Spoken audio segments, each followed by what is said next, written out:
Good evening, good evening, good evening. How are you all doing in this new year? Happy New Year, happy 2025. So good to be back with you all. I've missed you. Hey, it's a new year. It's a new year. Uh, Plenty of changes for 2025, I tell you. I don't even want to think about it. Here for you viewers around the world here in the United States. Oh man, oh Lord. Yeah, I don't know what this year is going to bring. I don't know what it's going to bring. I guess I just had to take it as it comes.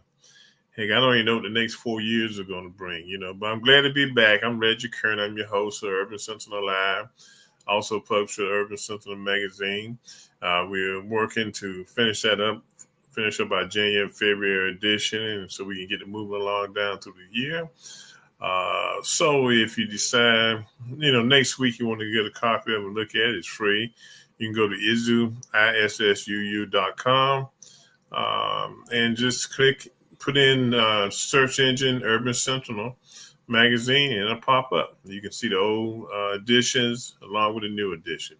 So tonight we got a good show in for you tonight. We're going to talk about Black men's mental health. And I'm going to tell you why once we get started with our guest tonight, Pamela Coleman, who's joining us all the way from Charlottesville, Virginia.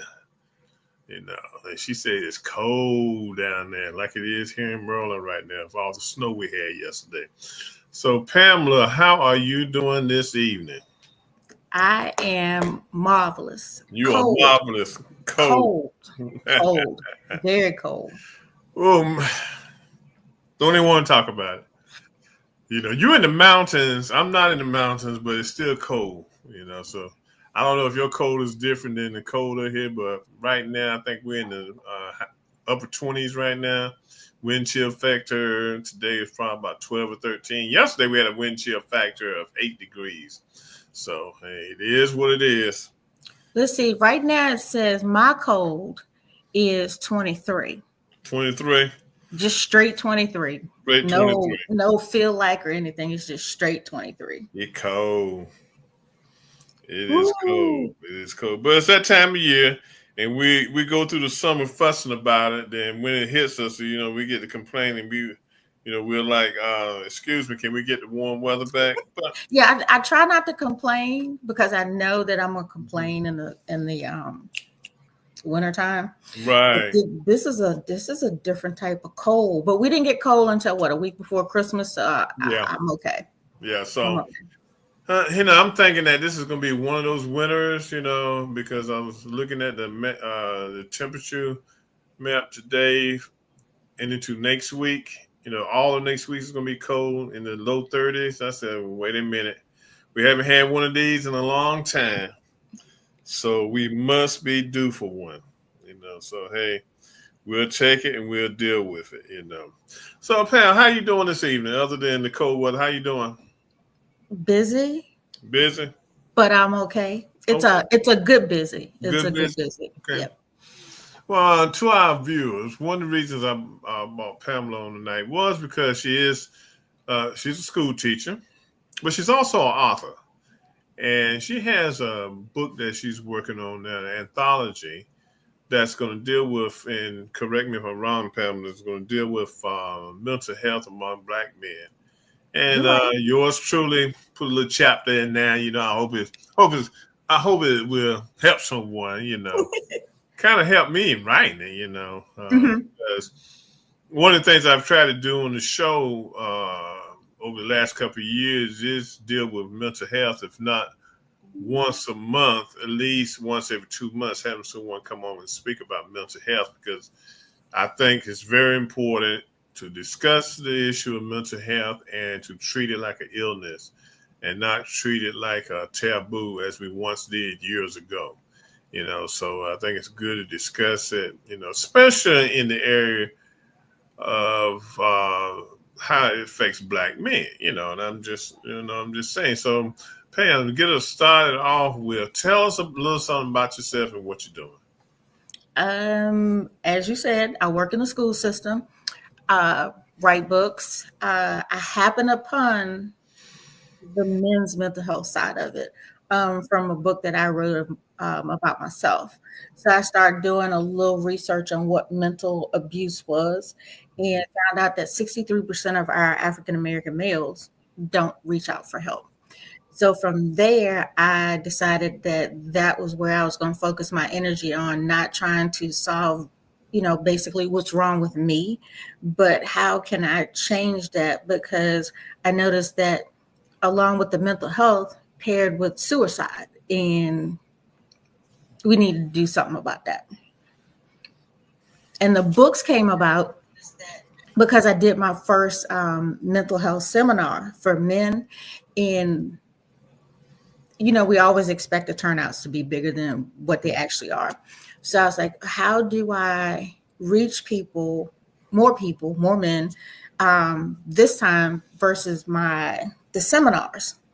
And that's where the book came up. The idea of reaching out to the men to see if they wanted to participate.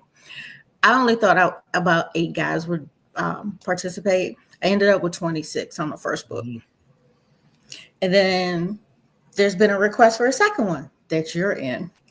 So here I am with book 2 of Unspoken. The first one's Unspoken, It's Okay Not to Be Okay. And this one is Unspoken Real Talk, where men come to share their stories. Great. Now, 26. Okay. I know 26 to me is still a low number. Okay.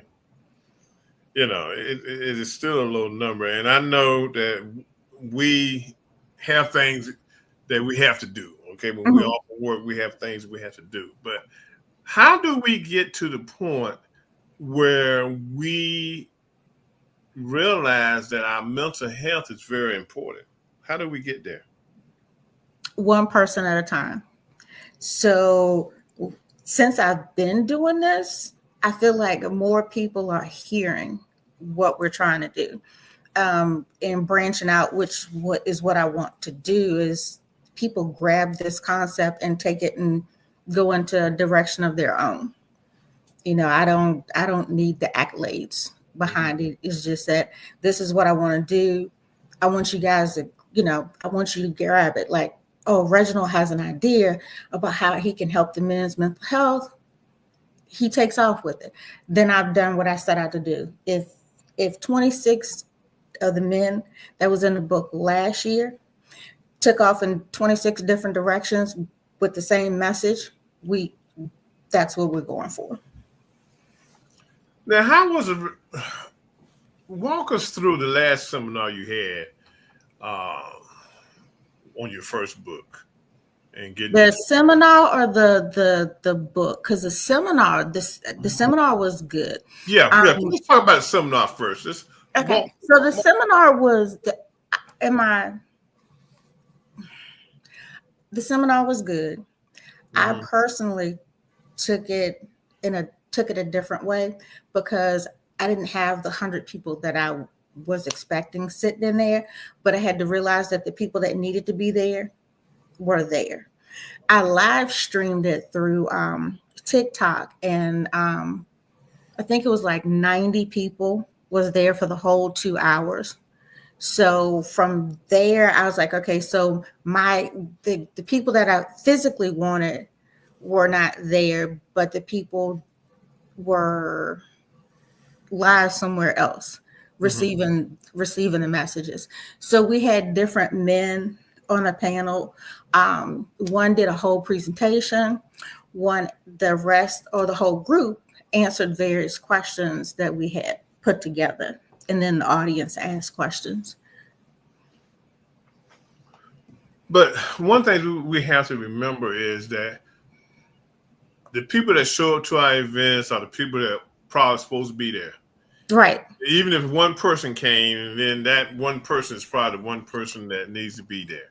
I had to wrap my mind around it. Right. Because I felt like because this is the first one I did, and I felt like I let somebody down because the people weren't there. But then it took me probably about a month or so to realize that, I did reach 8 people that were sitting there.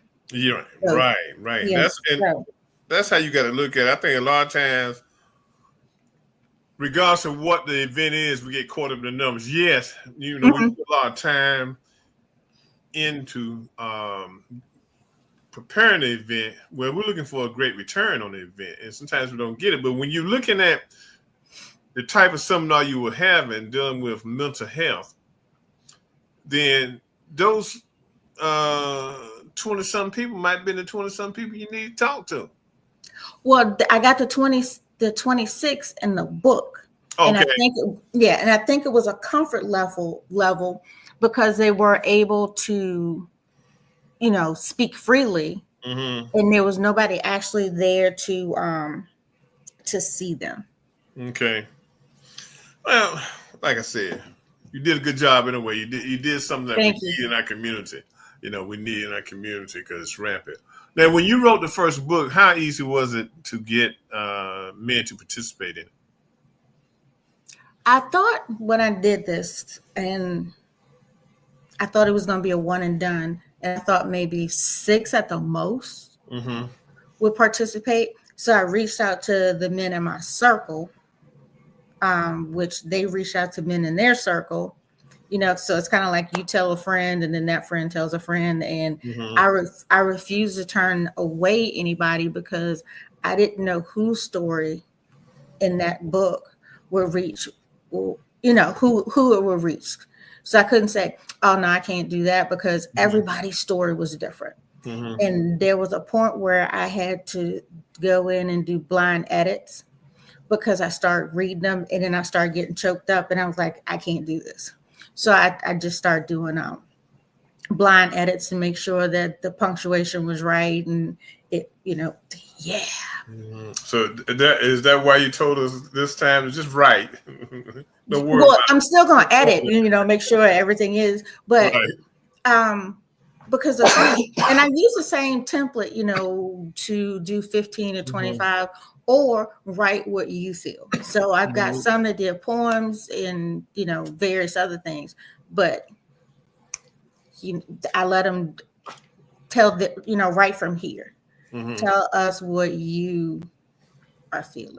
Mm-hmm. Good. Because I can't alter your view Mm-hmm. on, what mental health is to you. I can't tell Mm-hmm. you what it is. Mm-hmm. So I want to know what it is I want you to tell me what it is for you Right. so we can put it in the book. Mm-hmm. Okay. Now, how many copies did you sell of your first book? Isn't it bad that I don't know? You don't know. I do not know. Mm-hmm.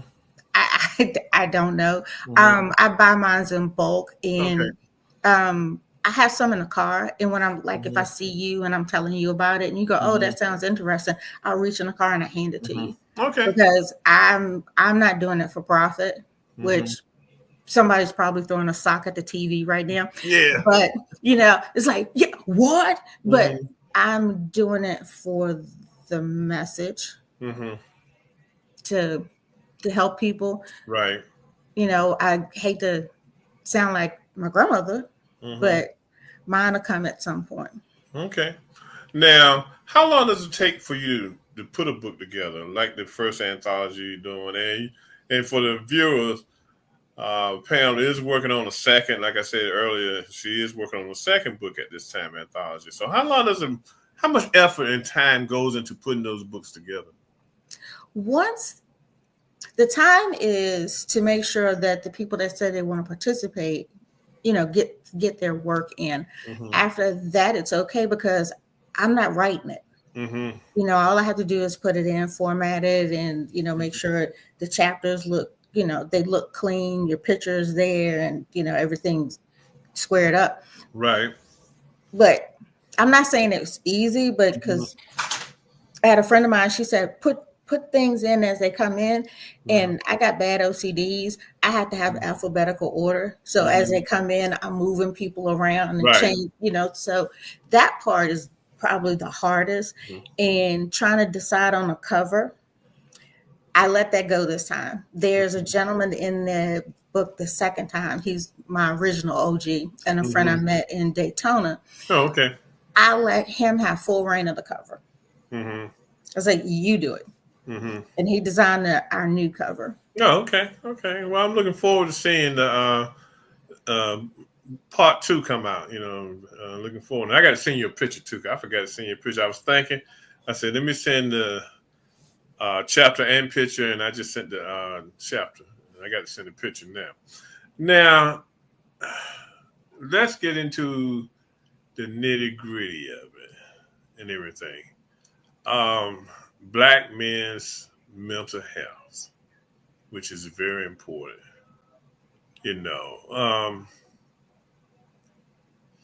Gosh, it's a tough subject, because, and giving away some of my chapter, as I said in my chapter, is for the longest in the Black community, you were looked at as a piranha if you even exhibited some kind of challenge some any sickness or illness that challenged mentally, and that's how we looked. And as we grew up, especially down south, and probably it happened in the north too, we grew up in areas that were neighborhoods were predominantly Black, and you always heard people talking about so and so who always stayed in the bedroom, never came out the bedroom, or never came out the house, because that's how they handled mental health then.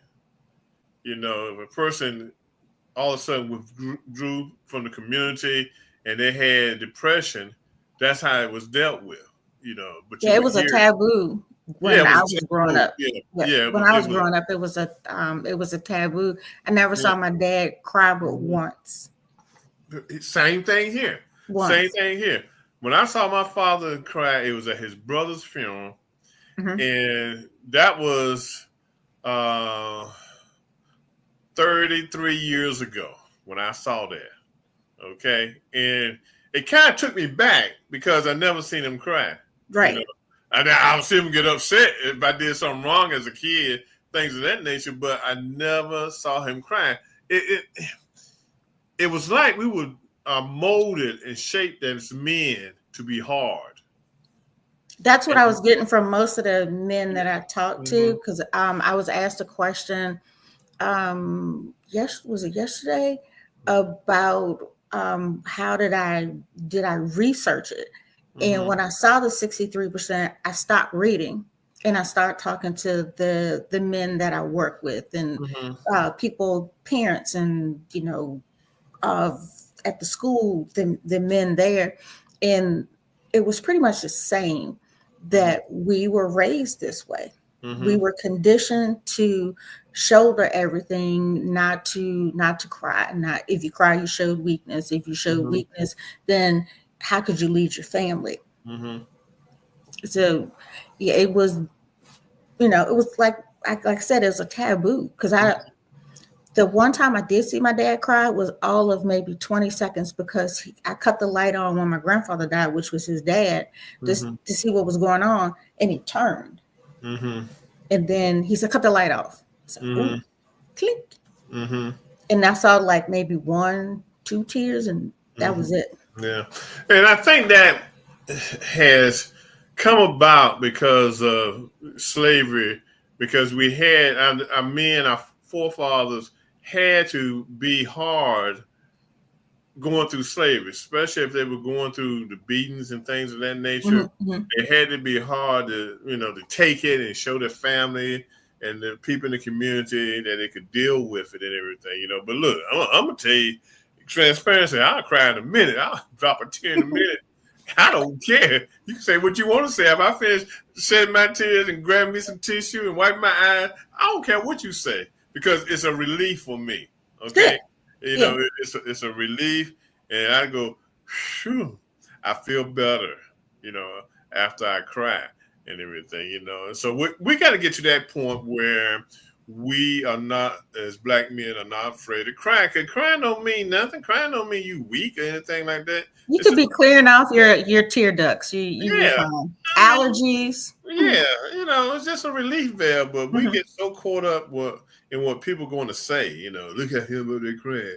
He ain't hard and all that kind. Okay, well, I'm not hard then. Okay, But if I feel the need to let out some tears and let out that stress, that's what I'm gonna do. That's how I'm gonna handle it. Now, one of the things that I think we need to do too is get involved with therapy. Okay. Now, I know a lot more black men, not a whole lot, are going to therapy now. They're using therapists to just kind of guide them through their daily lives and to help them out. Now, Mark posted a question. He said, Yeah, I see it. Yeah. "Oh, you said, Mm-hmm. yeah." So, for the listening audience, the viewers, how do you get men to be comfortable with therapy? A lot of people are afraid of therapy because of the stereotypes. How do we get there? How do we cross that bridge? So what I've been seeing, and we were talking about this yesterday. So what I've been seeing, talking to the men, um, two things.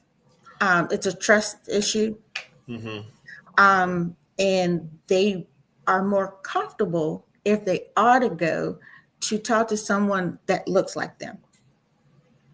So and we're very short on African American therapists, Mm-hmm. African American male therapists. Mm-hmm. So that's the thing. They're more comfortable, because like if I saw you and we're out sitting somewhere and, like we're going to use this as a juice bar, Mm-hmm.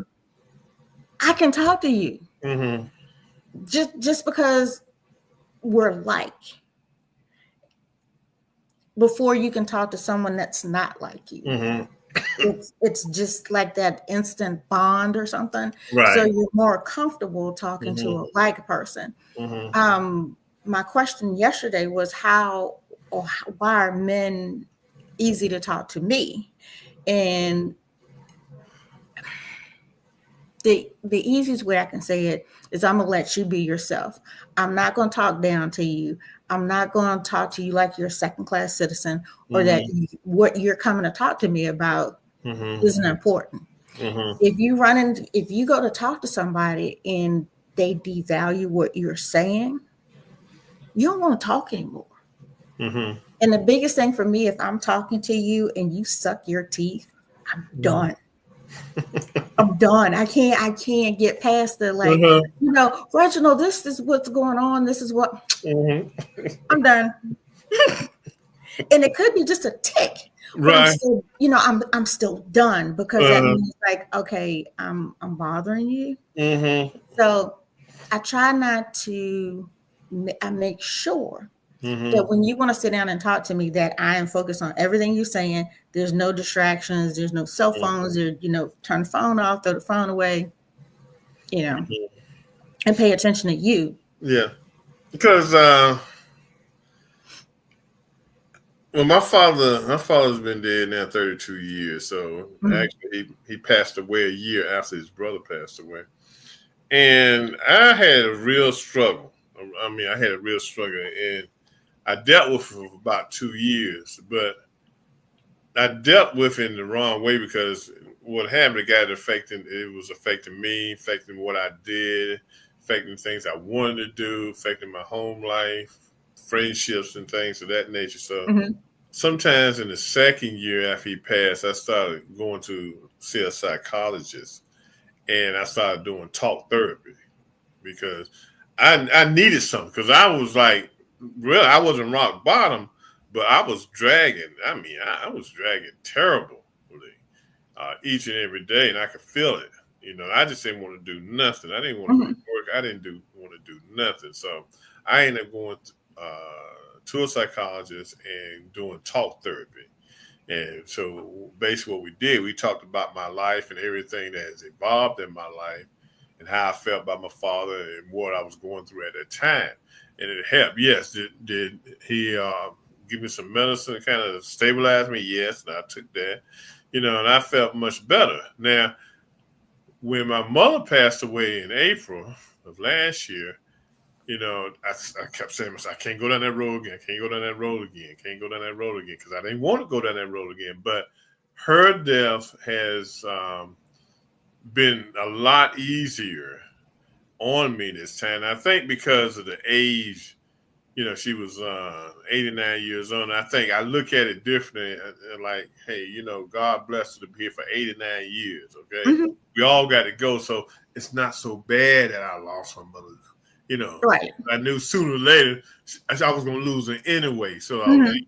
my father was younger, but his death, was something unexpected. Knew it was going to happen because he was ill, but I didn't have that male figure in my life again any longer to talk to. So I definitely Right. talk differently.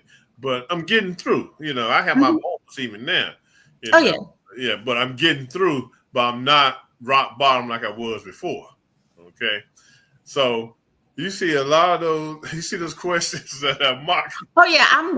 I'm still with them. I'm integrating the answers as Yeah. we So talk with pick yeah. one. Pick one, and let me hear what you got to say.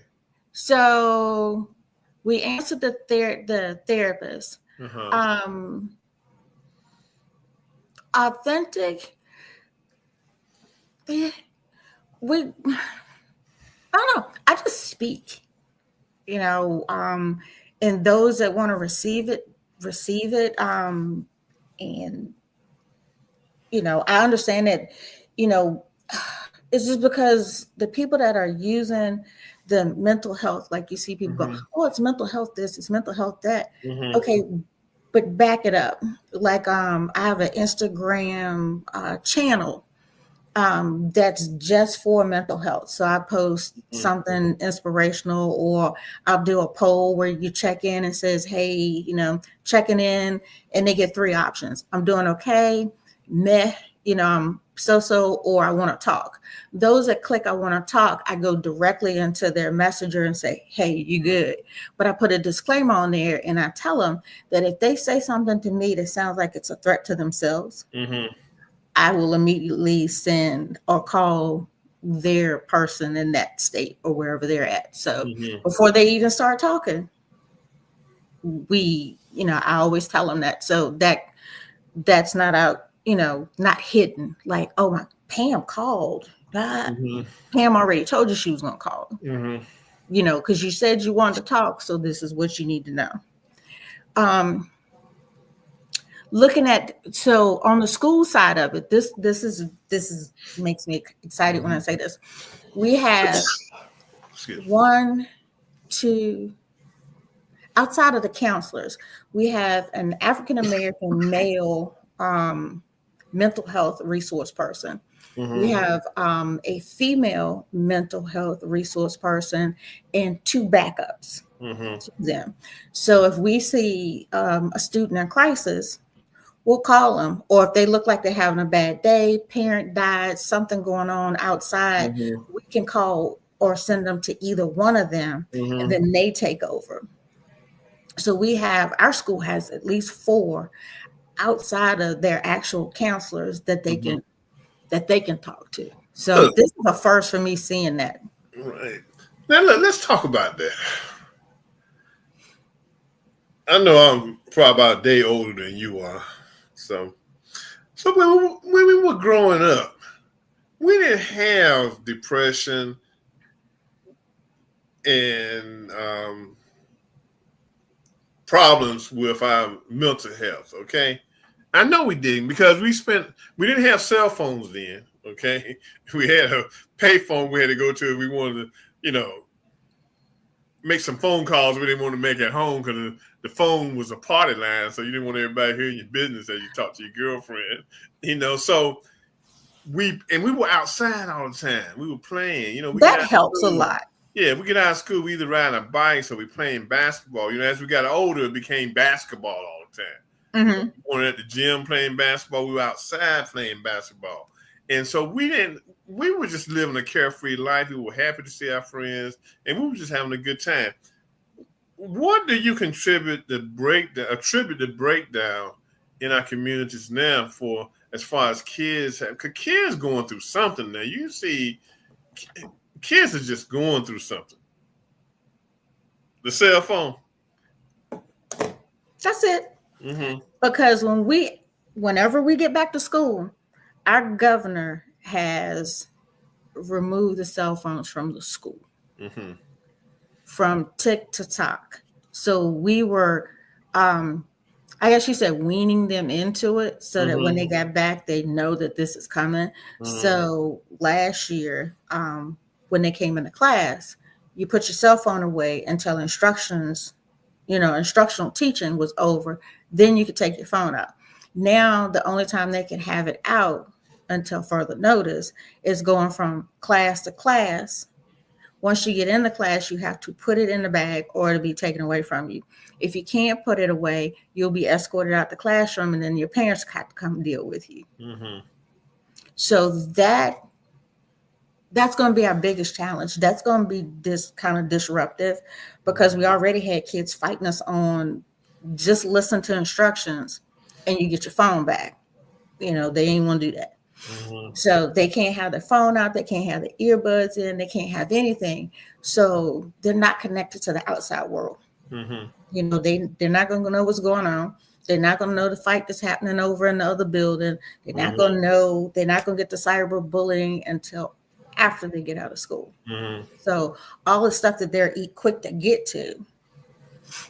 So I think it's, one girl said she wasn't coming back to school because she couldn't have her phone. And that's just plain.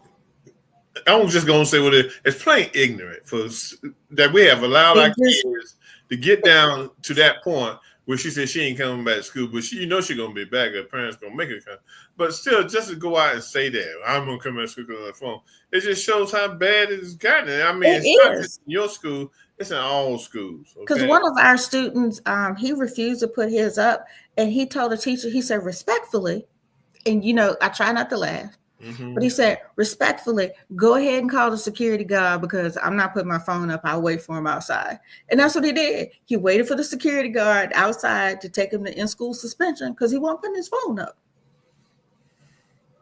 And he wasn't disrespectful or anything. He just said, respectfully, go ahead and call him. I'm like, what just happened? But yeah, I know TikTok is catching the blues right now, and who knows which direction they're gonna go in. I think they got to the 19th to do something. But I know a lot of people use TikTok and they make money off of it. Right. But it might not be such a bad idea to get rid of TikTok or trying to downsize or do something to get our kids under control. Because you're right. Yeah, I think the biggest thing I see with kids at school, they're on TikTok. It's not even, and if you say Facebook, they say, oh, that's for old folks. Okay, yeah, right. They say y'all sitting on the front porch with that. And I say, well, let me rock. So I say, okay, then, well, I'll take Facebook then. But they stay on TikTok, looking at other people put stuff on TikTok and doing dumb things that they see on TikTok. So somehow we got to control it. I think it was a good idea. Ours is blocked at school. So they have a way of blocking it to the point now that the teachers can't get on some of the websites that they need because if you're on the school website, internet, everything blocked. So everything blocked. Yeah. So we gotta get our kids, because if not, they're gonna really have problems as they grow up. And therapists is gonna make a lot of money off of kids growing up to become adults. Okay, because they're gonna need somewhere to go. Well, they already, even though they have TikTok, Snap is worse than TikTok.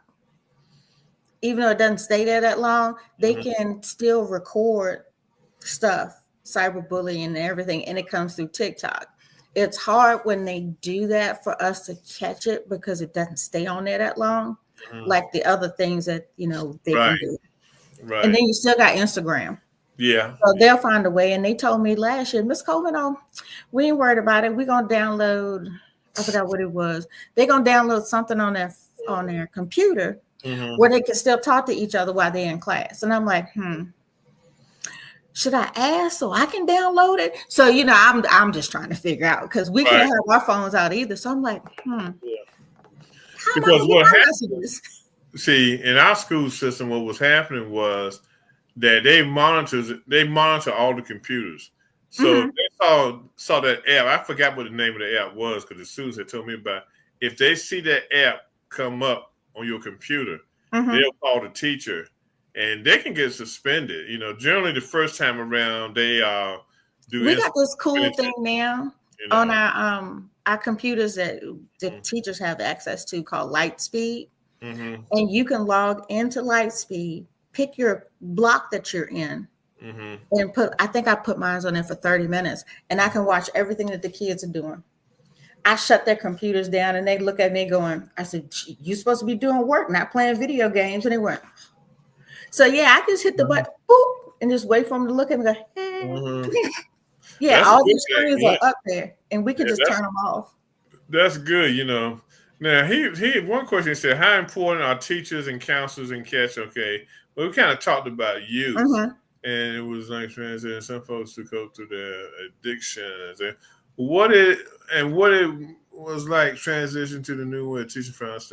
Some folks try to cope through their addictions and alcohol, and they do. I mean, I see a lot of people, and I think that's one of the reasons we have problems with alcoholism and sex and the way we treat sex now, and especially drugs and even working, because some people become workaholics just to cope with their problems they have in their lives and stuff, So me personally, don't think I'm not going to work myself to death.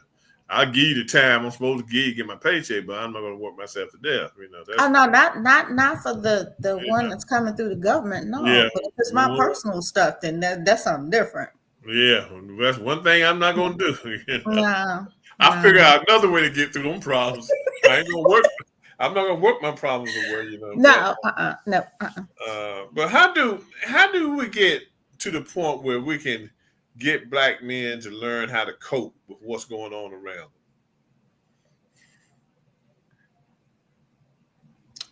them? One at a time. If I can help you, and then you help the next person, just kind of like a snowball effect.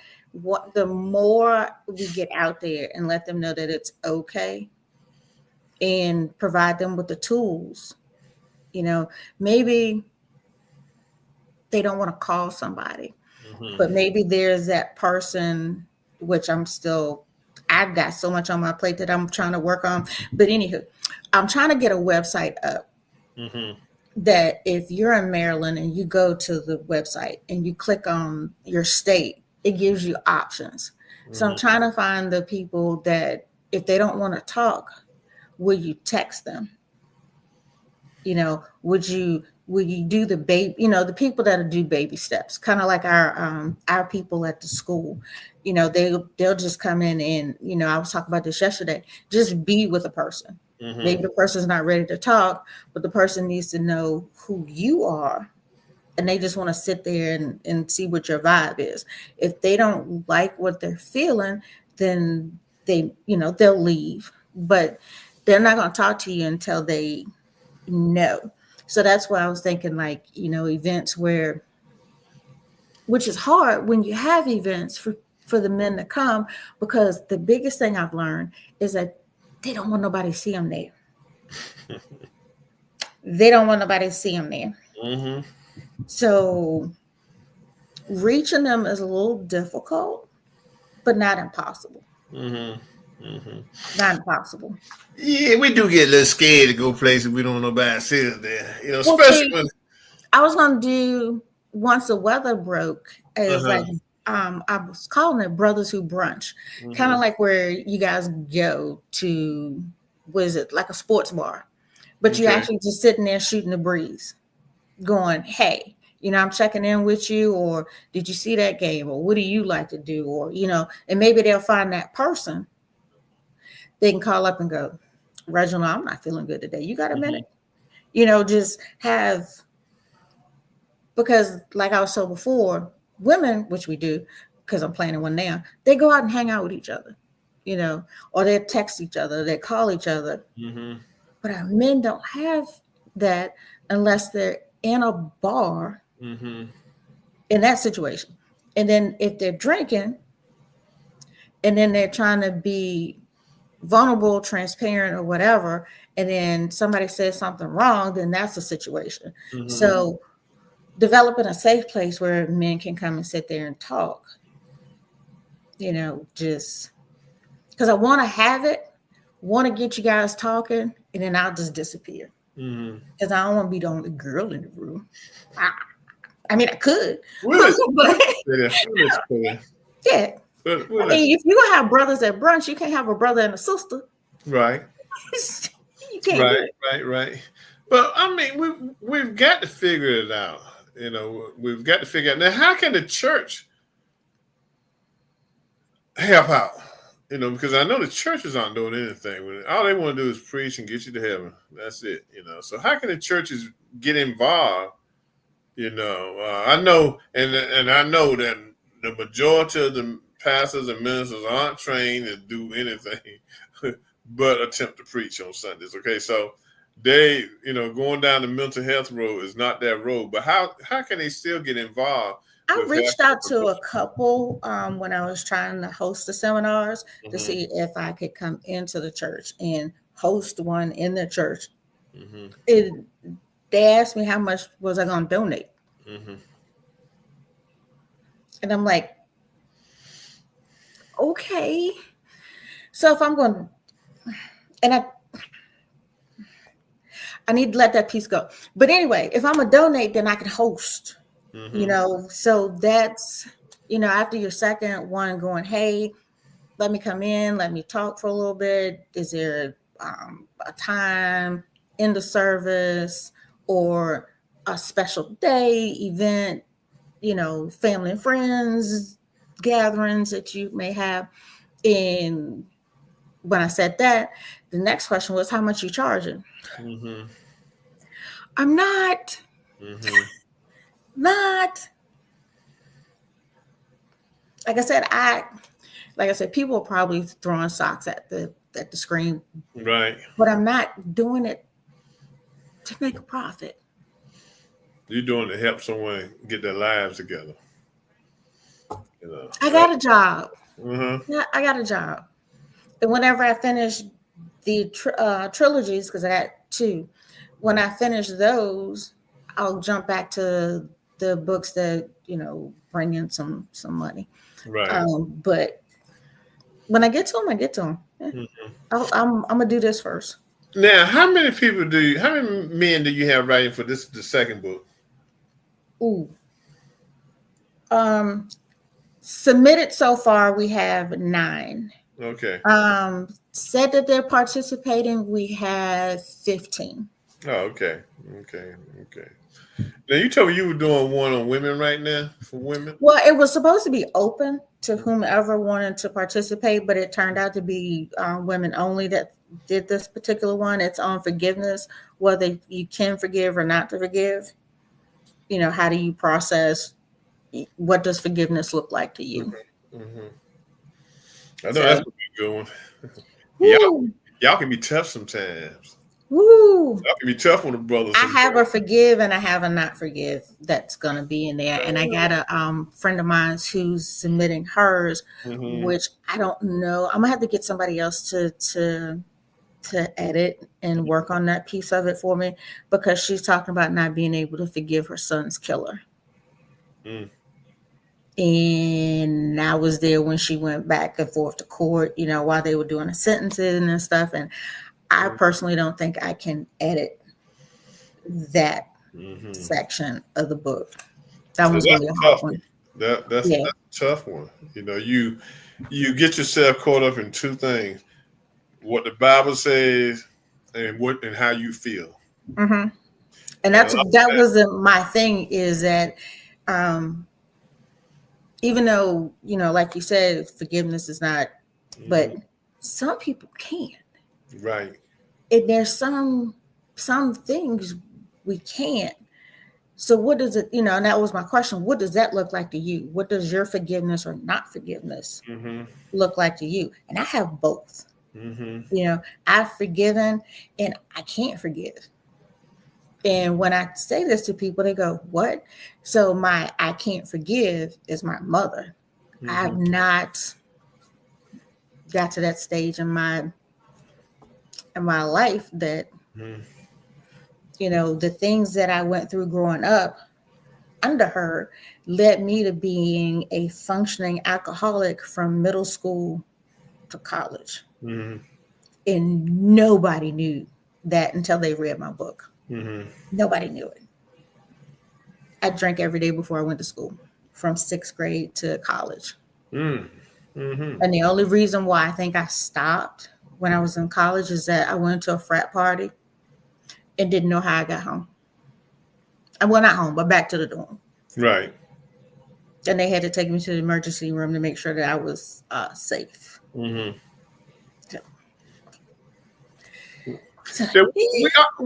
all handle everything differently, We all handle everything differently. So we have to learn, and hopefully books like what you're doing will help people step out of their comfort zone and try to find the help that they need and to learn how to deal with it. But like I said, we as Black men, we just too strong.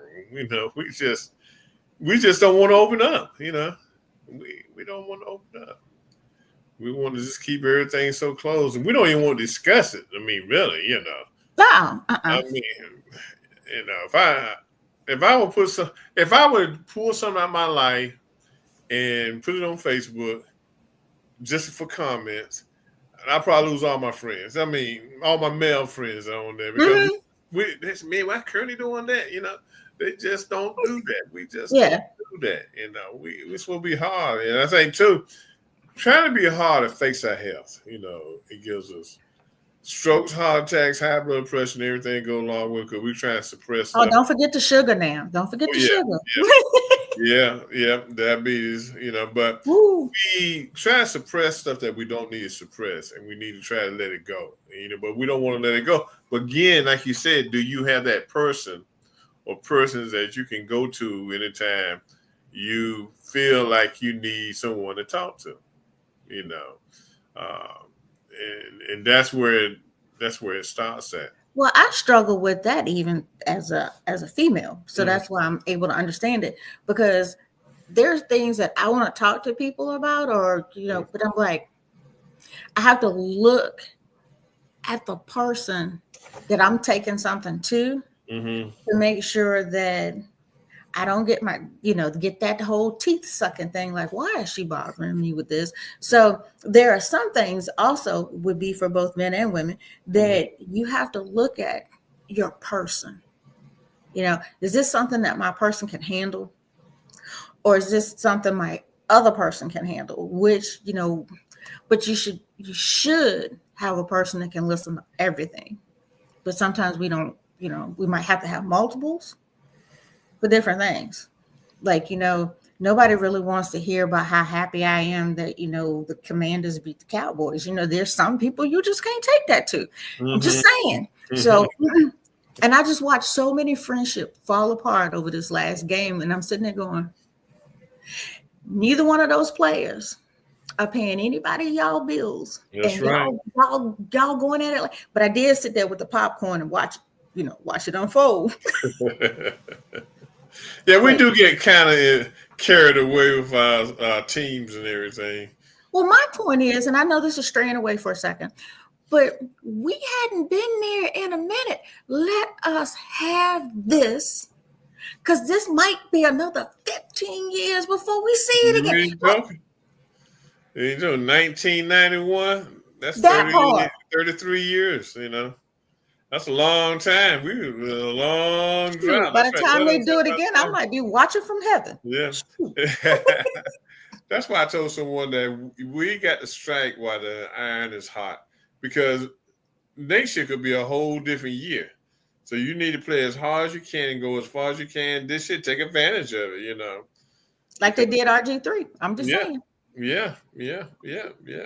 Roll until the wheels roll off. Yeah, that's right.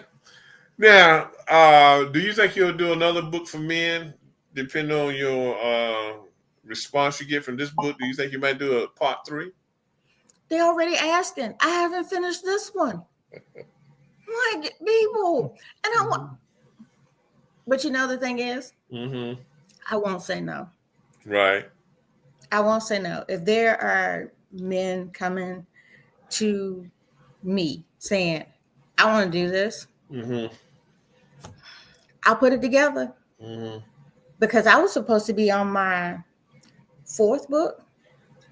Yeah, on my fourth book of my 6-book series. It is sitting over there. It's sitting over there. It's sitting over there. At least you got some of it done. So look. No. I haven't even finished putting the one chapter in the computer. Right. But this is what they want. Tell the viewers your main area that you write in. I've switched from writing about me, because my story has been told, to whodunit. So it's almost like mysteries.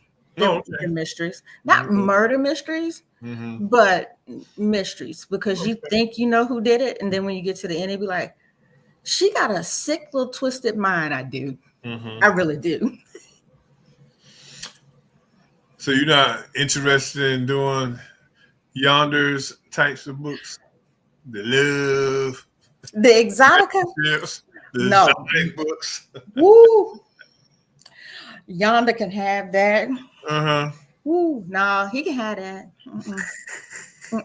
And the other thing is being in the school system, because my kids ask, can they get my books once they see that I write. I told them they couldn't get the first 2 until they got out of school, because because of all the stuff that I went through. I really don't want them reading that right now at that age. It might be a little bit too much, like being a functioning alcoholic and the abuse. They don't need to know all that. So then when I start writing Vengeance, when I picked up with Vengeance, that's when I made sure I stayed. It still would be for the adult, but the kids could still read it. Because they keep saying, Miss Coleman, can I get your book? You can start here and go forward. Yeah, they pick up one of Yonder's books, boy. They gonna be like, man, did you get that book? Nah. And I also don't want my principal coming to me going,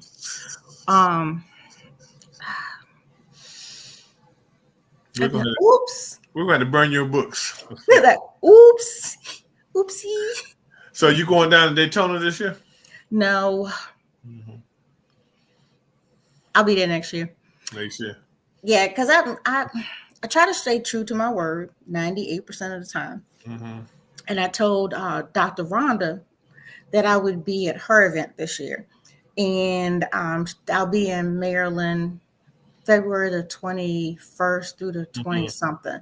She's going to different high schools. She's got a meet and greet, Barnes and Nobles, and a brunch that she's doing. So I committed to that prior to the Daytona, because she wanted me to come last year and I was in Daytona. But I told Don I'd be back next year. Because in 2 years I'm going to move down there. So right. That's good. Then what kind of event is she having? Which one? Dr. Rhonda. Dr. Rhonda. I have it posted on Facebook. She is basically, to me, it's more of a meet and greet, get to know the authors. The authors go to the schools and they reach out to the kids.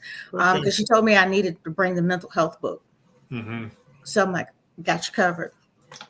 But it's a pretty big event this year.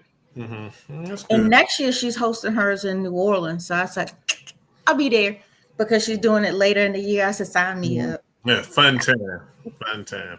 Yeah, I take them extra days like I do when I go to Daytona. I get down to Daytona 3 days before the event, and then leave that Sunday. So the way the weather's going now, them 3 days, them days down in Daytona might be warranted. The way we're getting on this cold weather and stuff, so it might be warranted and everything, so yeah. So, it's something that we're going to have to keep on pushing our the black men and the black community and the black men towards, taking care of themselves mentally, yes, people, we've been talking about black men tonight, but I think we need to deal with mental health completely in the black community. It's not just one side. because we got our women that are dealing with, our children are dealing with it. So I think, so the women you can reach. So I think when I get with Yonder and we can actually nail down what we want to do, because we wanted to do an expo. If we can nail that down, then we could focus on the men, but have the sides of the people there for the women and the children, but have that focus, because we're trying to get them in there, trying to get them in the house. I don't know if we need to get a performer to come in, and then once we get them in, we lock the door. It's just like, hey, we got a free concert, come in. that would work. But you got to use reverse psychology. Yes, we're gonna have this artist here today, but once you get in there and lock the doors, but before you hear the artist, this is what we're gonna do first. We're gonna have an hour-long discussion on this subject, because if you go with the artist first and then you bring the subject after, they gone. You got to look at these people that came, So you got to flip the script on, Most of the time, yeah, you're right. Yeah, because we'll do a free concert and enjoy it, but then when you get down to the real reason, we gone. But if we want that concert, we're gonna sit there. We're gonna sit there. So yeah, so it's all good. It's all good. That's like the opening acts. You got to go through the opening acts before you get to that person. That's right. So just sit there and be calm and listen. And if we ask you questions, respond. Or if you have questions, we will respond. So that's what you got to do. Okay, Pam. Well, look, Miss Coleman, we just wanted to sit down and chop it up with you for a little while tonight. Find out more about what you were doing and what you are doing. We missed one question. And what was that? The books. The books are not being recognized by Amazon. No. Oh, okay. Now they're on Amazon, but they're not. They're not running into the number one seller or the top. They're not seeing it. Yeah. Well, we will get there. So for the viewers, how do they get your material? Where can they go, and what's your website? No website as of yet. I'm reconstructing it so it'll be all inclusive, but everything's on Amazon.com. Okay. So what they do? Put in Pamela Coleman or Pam Coleman? Pamela James Coleman. Pamela James Coleman. So you hear it. Go to Amazon, put in Pamela James Coleman, look at what she got, and buy some books. Let's support our writers and our authors in the Black community. Let's help them out. There's a journal on there for the African American men too. Okay, I gotta go there and look at that. Yep, there's journals for the men, women. I'm doing new ones this year with more like a workbook versus a journal. So the workbook is coming out, but it will also have the cover of Unspoken Real Talk on it. Okay. So it'll be the Unspoken Real Talk workbook. So it'll have different exercises and along with the journal and in it. So that'll be on its way. Okay, good. For my viewers, we've been interviewing Pamela James Coleman tonight. She's an author. She's working on an anthology now that's going to deal with Black men and their mental health. Guys, we got to get together, okay? Stop being afraid to talk to a friend or find a friend to talk to or go to a psychologist or psychiatrist. Take care of yourself. Mental health is the one thing that can break you easily, and we don't want to be broken, and we need to stop trying to be macho and stop trying to be strong and just get the help that we need. So again, Pamela, I want to thank you for being with us tonight. I know we'll be talking. I'll get you that picture if I better write it down so I can remember it. But we've been talking to you tonight, and we look forward to talking to you again in the near future. All you got to do is call. Okay, I would definitely do that. So again, this is Reginald Kearney, publisher of Urban Sentinel magazine on the Urban Sentinel live show. Our guest tonight has been Pamela Coleman. You can go to Amazon and the Pamela James Coleman to find her books and her works. Let's support her. Let's help her out.